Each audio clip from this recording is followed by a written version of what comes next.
Maggie stared at her phone, fingers hovering over the screen. She had just finished a long day at work and was looking forward to a quiet evening alone in her apartment. She was about to set her phone down when it buzzed.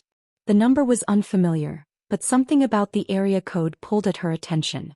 It wasn't local, but it was close enough. She hesitated. Could be a wrong number or one of those annoying telemarketers. But there was a strange sense of urgency in the moment that made her pick up the call anyway. She pressed the phone to her ear. Hello. There was a brief pause before a voice she didn't recognize spoke, soft, tentative. Hello, Maggie. Is this Maggie Harris? Maggie's breath caught in her throat. The voice sounded familiar, but she couldn't place it. It was warm, kind, yet there was something distant in the way it lingered. Yes, this is Maggie. Who's calling? I'm sorry. This might sound strange, but I needed to speak with you. I didn't know who else to call. Maggie sat up straighter, a slight knot forming in her stomach. Wait, what is this about? How did you get my number? I know this is going to sound odd, the voice continued, now trembling just slightly, but you're my daughter. Maggie froze. The words hung in the air, heavy and incomprehensible. Excuse me, she asked, her voice barely above a whisper, her heart thudding painfully in her chest. There was a long pause. I know it's been years. Too many years. But it's really me. Your mother. The phone slipped from Maggie's hand, her mind racing, a wave of disbelief crashing over her. She stumbled to pick it up again, her hands shaking now. No, she whispered. This can't be real. But the voice on the other end persisted, calm and steady, as though it had been waiting for this very moment. I know you probably don't believe me. I wouldn't either. Please just listen to me, Maggie. I know I haven't been in your life, but I've thought about you every single day. I've wanted to reach out, but I didn't know how. I never wanted to hurt you. Maggie's mind spun, her heart torn between anger, confusion, and something else. Something that felt like fear but also longing. Longing for answers, for closure, for a past that had been left unfinished. She had grown up without her mother. When Maggie was 5, her mother had disappeared from their home one night, leaving nothing but a note that read, I can't do this anymore. For years her father had tried to fill the emptiness left behind, but there was always a hole in Maggie's life. He never spoke of her mother, and Maggie had learned to live without her. There were only the occasional birthday cards, the ones sent with a vague return address, but they stopped coming when Maggie was 15. Why now? Maggie finally asked, her voice trembling. Why after all these years? Why didn't you call sooner? I couldn't, her mother replied, her voice strained. I wasn't in a place where I could be a mother. You don't know the things I've been through. I wasn't strong enough to be what you needed. I couldn't face you. I left you and your father because I thought it was the only way I could survive. I was broken. But I'm not anymore. Maggie's heart ached, a strange knot tightening in her chest. She had spent years imagining what it would be like if her mother came back, if she ever heard from her again. But now that she was on the phone, listening to a voice that was both foreign and familiar, the reality of it felt like a dream. A bad dream. So what do you want? Maggie asked, her voice cold, protective. She didn't want to be vulnerable, didn't want to be dragged back into a past that had been empty for so long. I just wanted to say I'm sorry. I know I can't undo the years I lost. But I'm here now, Maggie. And I want to be a part of your life again if you'll let me. I don't expect forgiveness right away. But I want you to know. I'm ready to be here. Maggie's mind was a whirlwind. She thought about the years of longing, the birthdays where she stared at the phone, hoping it would ring, only to be disappointed. She thought about all the times she told herself she didn't need her mother, that she was fine, that life was better without someone who had walked away. But she knew the truth deep down. She had always wondered why her mother had left, why she hadn't fought to stay. I don't know if I can do this, Maggie whispered, the walls she'd built around her heart crumbling just a little. I've spent so many years pretending I didn't need you. I understand, her mother said gently. I don't expect anything from you. I just wanted to let you know that I'm here whenever you're ready. You don't have to make any decisions now. Just, please know that I love you and I never stop thinking about you. There was another long silence, and in that silence, Maggie felt the weight of everything that had been left unsaid between them. The distance, the hurt, the abandonment. But there was something else too, a glimmer of hope, fragile but real. It was the hope that maybe, just maybe, they could find a way to rebuild the connection that had been lost for so long. "I don't know what to say," Maggie said, finally breaking the silence. "I've lived my whole life without you. I don't know how to just jump back into this." "I don't expect you to," her mother replied softly. "All I ask is that you think about it. If you ever want to talk again or if you just want to hear my voice, I'll be here. I'll always be here."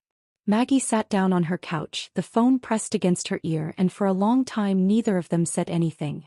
It wasn't the happy reunion she had once imagined, but it wasn't a rejection either. It was the beginning of something slow, fragile, and uncertain. The first step toward something neither of them could predict. "I'll think about it," Maggie finally said. "I'll think about what you said. I'm not promising anything, but thank you for calling." "I understand," her mother replied, her voice thick with emotion. "Take all the time you need. I'll be here." And then slowly Maggie ended the call. She sat there in the quiet of her apartment, the rain still tapping against the window, her heart beating fast, her mind racing.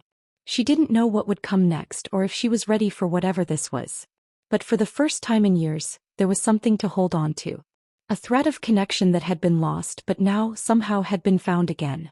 Maggie sat in silence after she ended the call, the phone still pressed against her ear as if she hadn't fully let go of the conversation. The sound of the rain outside seemed louder now, as if it were filling the spaces between her thoughts. She took a deep breath and set the phone down on the coffee table. Her heart was still racing, her mind spinning in a dozen directions. There was a part of her that wanted to pick the phone back up, to call her mother back, to demand more answers, to make sense of the impossible conversation they'd just had. But she didn't. Instead, she let the silence settle in. Her eyes drifted to the window, where the rain had softened to a steady drizzle. It was late, nearly 9 p.m., but she couldn't seem to shake the feeling of being awake, of being caught between two worlds, two realities. One was the life she had built, a life that didn't involve her mother. The other was a possibility, a door that had been opened again, and it was so overwhelming that she didn't know if she wanted to walk through it. It was funny. She had spent so many years trying to forget her mother, to convince herself that she didn't need her, that life would be better without the woman who had left her when she was just a little girl. But now, after that phone call, everything felt different. The anger she'd carried for so long, the bitterness, didn't feel like something she could hold on to anymore. It wasn't gone, she wasn't ready to forgive, but it was no longer the defining emotion of her relationship with her mother. The call had done something unexpected. It had made her realize how much of her life had been spent in limbo, how much of her heart had stayed open, waiting even when she didn't know it. The next few days were a blur. Maggie found it hard to concentrate at work, her thoughts constantly drifting back to that phone call. She didn't tell anyone about it, her friends, her colleagues, because she wasn't sure what to make of it yet. She wasn't sure what she wanted. What did she owe her mother? What was the right thing to do? And then there were the dreams. Every night since the call, she had dreamed of her mother, faces and fragments of memories she had long buried. In one dream, she was 5 again, sitting in the kitchen waiting for her mother to come home. She could feel the dull ache in her chest as she watched her father, looking just as confused as if the house was a puzzle they could never solve. Another night, she dreamed of the note her mother had left behind. She was standing in front of it, reading the words, "I can't do this anymore," but this time the note wasn't just a goodbye. It was an explanation. She could hear her mother's voice in the dream, telling her why she had left. "I was broken. I didn't know how to be a mother."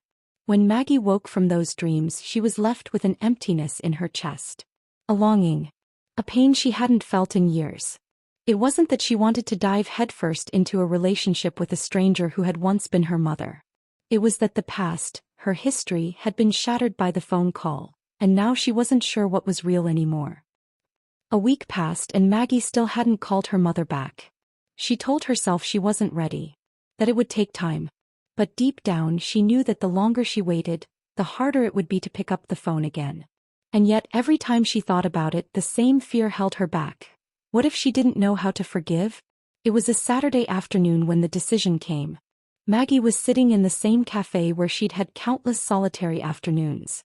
She had brought her laptop hoping to get some work done, but the screen had remained blank. Her mind was too preoccupied. The chatter of the cafe, the clinking of mugs, the hum of conversation, seemed distant, almost muffled. She couldn't focus.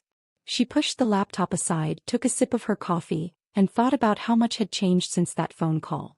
She had spent so many years burying the past, and now it felt like the past was coming to life again, knocking at her door asking for a second chance. And yet she didn't know if she could let it in. Her phone buzzed, startling her. She picked it up without looking, expecting a text from a friend or maybe an email from work. But when she saw the name on the screen, her heart skipped a beat. It was from her mother. "I've been thinking about you a lot. If you're ready, I'd love to talk. I'm here whenever you want to reach out." It wasn't a direct request to speak. It wasn't a demand. It was simple, gentle. An invitation to begin again at Maggie's pace in her own time. Maggie stared at the message for what felt like an eternity. Her fingers hovered over the keyboard as she tried to decide what to say, if she should even say anything at all. But the truth was, she had been thinking about this every day since the phone call. Every moment she'd spent alone in her apartment or walking through the park or sitting at her desk at work. It all led her here. With a deep breath, Maggie typed a response. "I don't know if I'm ready yet. But I've been thinking about you. A lot. And maybe we can talk soon. Just not yet." She stared at the words before pressing send. She didn't know if this was the right decision, but it was a step. It was something. And for the first time in a long while, she didn't feel the crushing weight of the past. She just felt open. Vulnerable, yes, but also ready to listen, to try to take that first step forward. The phone buzzed again. "That's okay, Maggie. I'm here when you are. Whenever you're ready. I love you."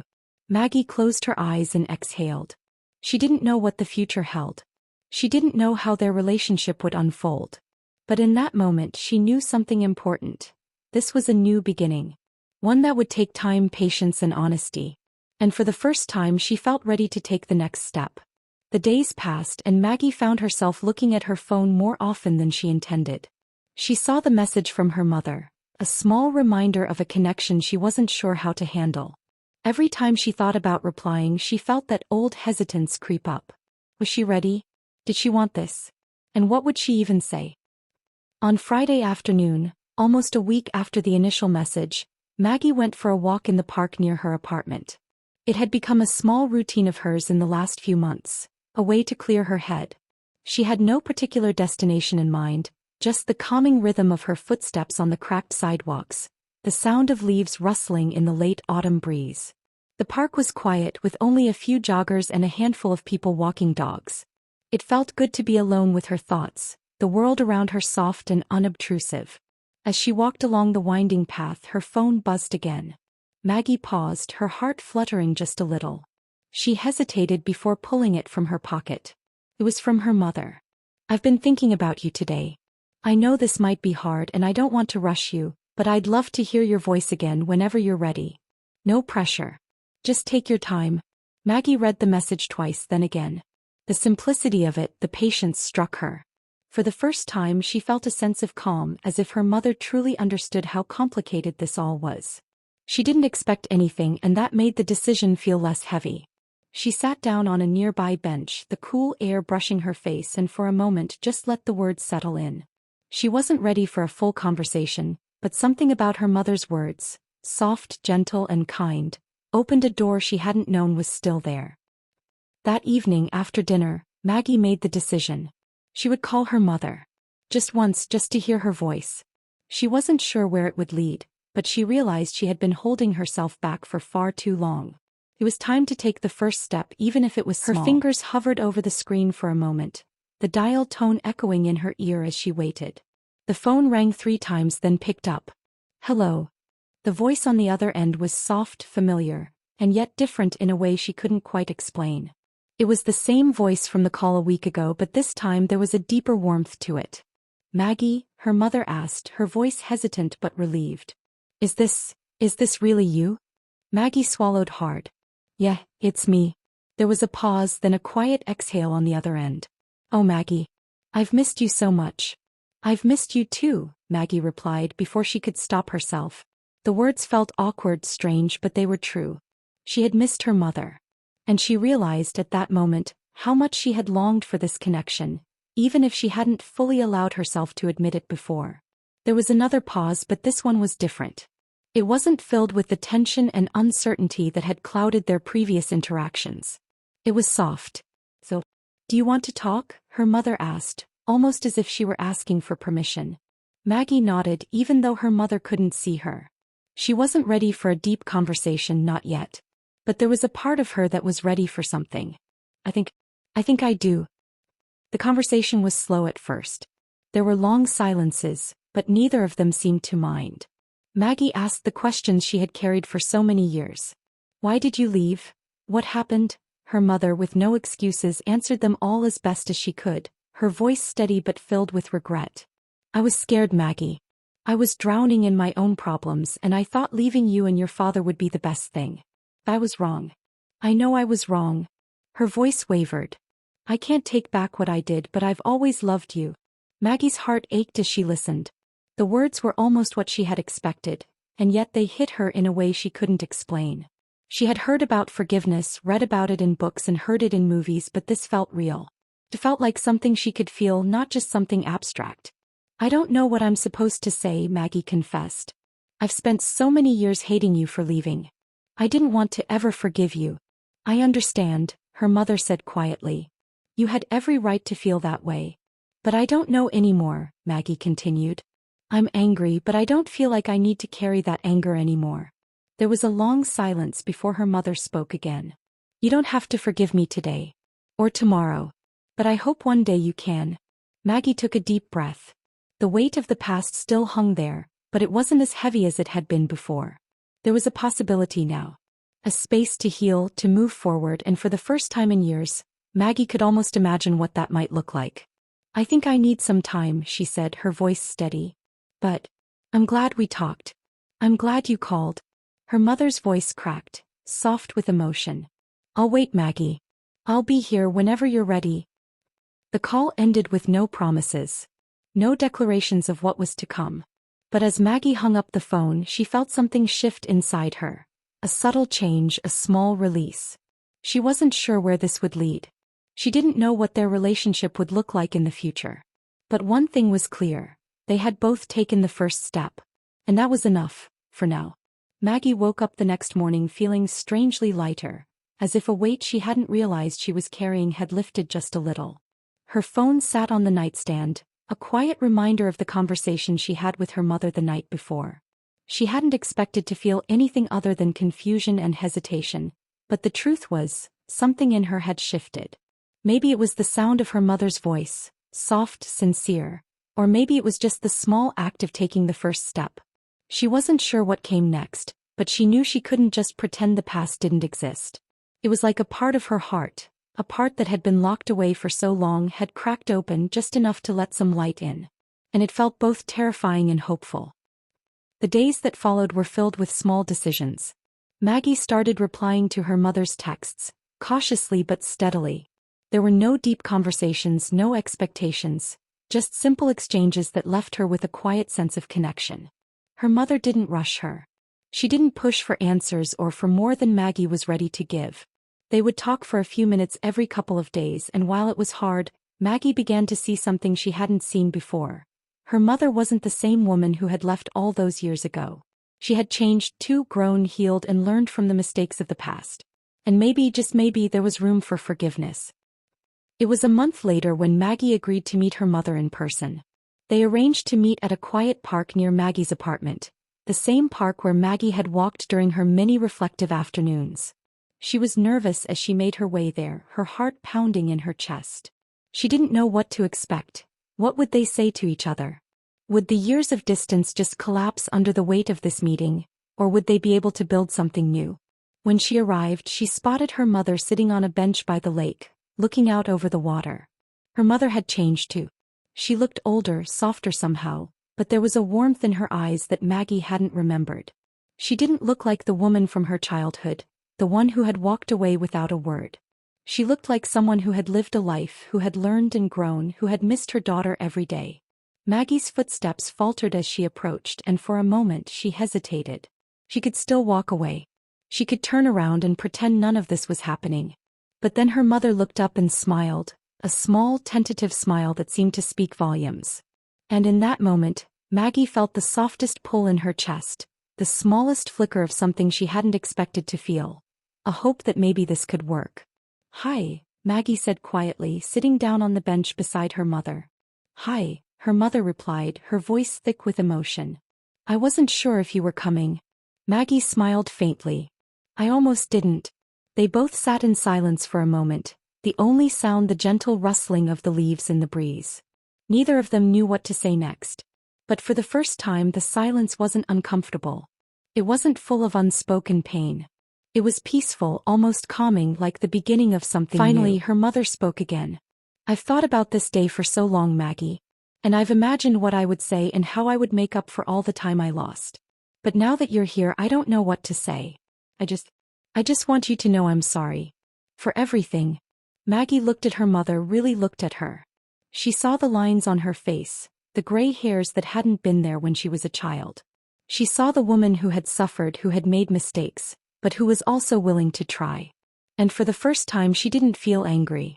She didn't feel abandoned. I don't know if I can forgive you yet, Maggie said softly, her voice steady but vulnerable. But I'm here. And I want to try. Her mother nodded, her eyes glistening with unshed tears. That's all I can ask for. I don't expect forgiveness overnight. I know I don't deserve it. But if you'll let me, I want to be here for you now. For whatever you need. Maggie's heart felt both heavy and light at the same time. There was still so much to process, so many years lost, so much pain, so much healing still to be done. But she realized in that moment that it didn't have to happen all at once. There was no perfect resolution, no magical answer. There was just this. A chance to start again slowly, piece by piece. I think I'm ready to try too, Maggie said, her voice softer now. I'm not sure what that looks like, but I'm willing to find out. Her mother reached out, hesitated for a moment, and then placed her hand gently on Maggie's. It was a simple gesture, but for Maggie it meant the world. It was the beginning of something fragile and uncertain but real. As they sat there, watching the sun dip below the horizon, Maggie felt a small but steady shift in herself. There were no grand declarations, no promises. Just the quiet, steady realization that healing was possible. Not all at once, but one small step at a time. And maybe, just maybe, this would be the beginning of something new. In the weeks that followed, Maggie and her mother talked more, slowly rebuilding the relationship that had been lost for so long. It wasn't always easy. There were awkward silences, moments of tension and painful memories that still lingered. But there were also moments of connection. Moments when Maggie realized that, despite the years apart, there was still love between them. It wasn't perfect, but it was real. Maggie learned that forgiveness didn't mean forgetting. It didn't mean pretending everything was fine right away. It meant allowing herself to feel, to open up again, and to trust that sometimes, the hardest steps lead to the greatest healing. The phone calls became more frequent, and eventually they even began to meet for lunch every couple of weeks. It wasn't the ideal relationship she had once imagined as a child, but it was something new, something both fragile and strong. And for the first time in years, Maggie felt like she was no longer standing still. She was moving forward, one step at a time, ready to embrace the uncertain but hopeful future ahead. Here we are at the end of the story. If you enjoyed it, don't forget to subscribe, like the video, and hit the bell icon to get notified of our latest content.